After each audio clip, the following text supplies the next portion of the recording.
I'm going to talk in more detail about the history of how everything came to be as it is now.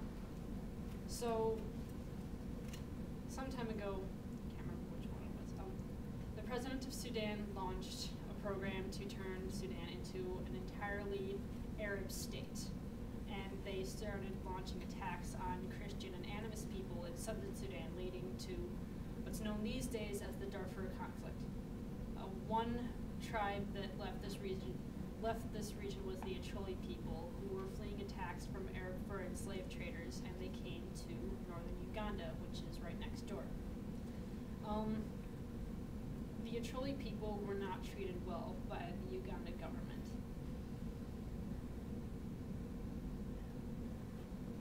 In 1980, Alice Iakwena, an Acholi living in northern Uganda, claimed that she had a vision from the Holy Spirit that told her to stand up to the Ugandan government for the unjust treatment of the people.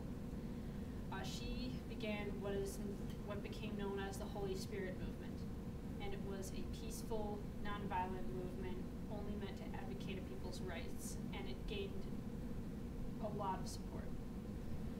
But it didn't last very long. Soon enough, Alice was exiled from Uganda, and the leadership of the movement was taken over by a man who claimed to be Alice's cousin, Joseph Kony. It was then that it started to get corrupt. Joseph Kony renamed the Holy Spirit movement the Lord's Resistance Army, or the LRA. The LRA cast aside the peace promoted by Alice's movement, and it became violent. And because of this, the LRA lost a lot of supporters, and therefore the Uganda government stood more of a chance against the Acholis, and they didn't have the kind of advocacy and the support they had with the Holy Spirit movement. So in desperation for supporters, the LRA began abducting children and training them as soldiers. In 1996, the Ugandan government created camps for Acholi villagers to flee from the LRA, but conditions in the camps were and still not places that people should be spending their lives, as you saw in the video. And there haven't been any incentives to allow people to leave the camps or to get people out of the camps, and over 1 million people are still in these camps where disease and starvation are rampant.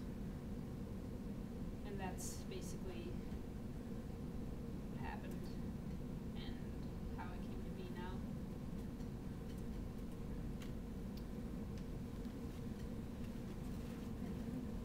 Does anybody have any questions about that process and how things happened? Is it pretty clear? Okay. I'm going to talk about attempts that have been made to create peace in this area, and it might be kind of dry, but I'll try and make it dry, because there have been a lot of attempts, and they have all failed. Okay. The first attempt at negotiation between the LRA and the government of Uganda was in 1993 by Betty Bigombe, who was at that time the Minister for the Pacification of the North, and she organized a negotiation. Unfortunately, the president of Uganda, who is Museveni, kiboshed that plan when he declared a 7-day ultimatum for the rebels to surrender. And it's thought that if he'd kept out of it, a decision could have been reached given a few more hours. And one of the problems in a lot of plans here is that Museveni is rather violent, and he seems to favor solving things with military violence, even though we're trying to reach a peace agreement thing. 1997 was a pretty busy year for peacemaking attempts. The LRA was offered a position as a political wing. Traditional and religious leaders formed a group to facilitate the peace talks, and other internal groups offered to mediate negotiations. All of these attempts failed, mostly because of the LRA's lack of a clear political agenda. The Amnesty Act of 2000 has been semi-successful. 23,000 people who had been involved in rebel activities have been pardoned since its implementation. It's expected that once the Juba peace talks, which I'll get to in a moment, are concluded, there'll be an influx of former LRA combatants. Between 2000 and 2006, a number of attempts at peace were made, including more attempts by Betty Bigombe. However, there was a lack of international support, so they fell through. Many contradictory statements were made on both sides, which resulted in mutual distrust. Meanwhile, the Sudan government had been suffering from instability. It had allowed the LRA members to hang out in its southern half, and in general, the Sudanese government, I think, backed the LRA. I think that's what I read. However, in 2006, Sudan was restabilized, and their government kind of got back on its feet. But they worried that having the LRA rebels in their backyard would threaten their newfound footing. And so the Sudanese vice president, whose name is something like Riek Machar, organized a series of mediations in Juba, Sudan, and this was the beginning of the Juba peace talks. The two groups successfully created a frame of topics to work with, which included a plan to end active violence and address deeper social and cultural roots of the problem. A final peace agreement was scheduled in April of 2008, but Joseph Kone, who is the rebel leader, he didn't show. And 2 months later, an LRA group attacked a southern Sudanese town, and then Sudan withdrew from their mediating role. So the Juba peace talks are kind of on probation right now, and it's looking like they're not going to happen. So the Amnesty Act of 2000 is still kind of creeping along because there isn't incentive for the rebels to stop what they're doing. And that's kind of how things were back in mid-2008. The peace talks had stopped, and lots of bad things had started happening again. And Courtney's going to pick it up from here. So I guess things that have been happening in like the past year, especially on like our end in the U.S. that people have been trying to do. In March of 2008, the State Department issued a statement calling on the LRA and the Ugandan government to negotiate and sign a final peace agreement because the one that they had signed previously had expired, then the fighting just picked right back up again.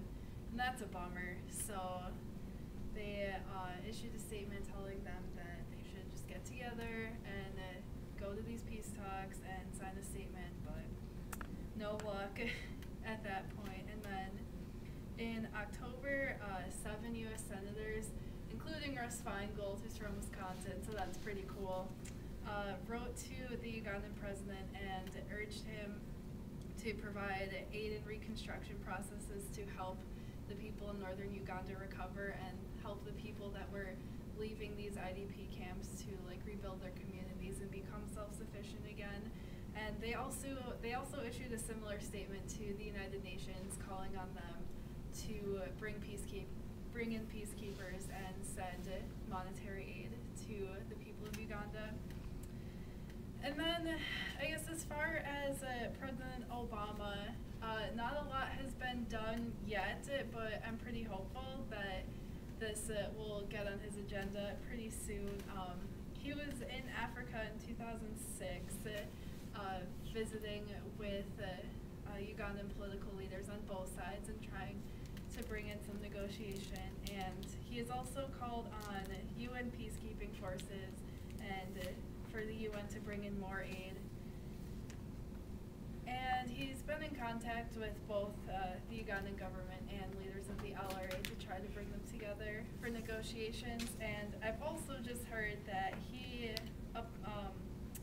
is nominating or did nominate Johnny Carson to be his the Secretary of State for African Affairs. And that's really cool because Johnny Carson was the ambassador for Uganda for like 10 years, and so like he knows what's going on, and like he's very passionate about this conflict. So with him in office, that like I think things will really get in gear, hopefully. But it's also really important for us to like keep writing letters and keep petitioning and like keep in contact with our government officials so this doesn't get shoved aside again because it is really important. I just have a quick quote to read about this whole history I thing. can. Okay, so this kind of sums up where we need to go from here. It's taken from the really great Resolve Uganda website. It is important to recognize and learn from the long history of peace initiatives. If nothing else, it is clear that skilled and committed mediation is not enough to overcome the deep-seated mistrust and conflicting signals from the parties. External engagement and leverage from the region and international community is critical to build the necessary confidence for peace. And there was another quote that I was going to read from Sigun, which is people that did that video, I think. And the point of that quote was just that voices of those of us living in safety outside Uganda are still needed, so basically they just need more outside involvement from the UN and the US. Mary's turn.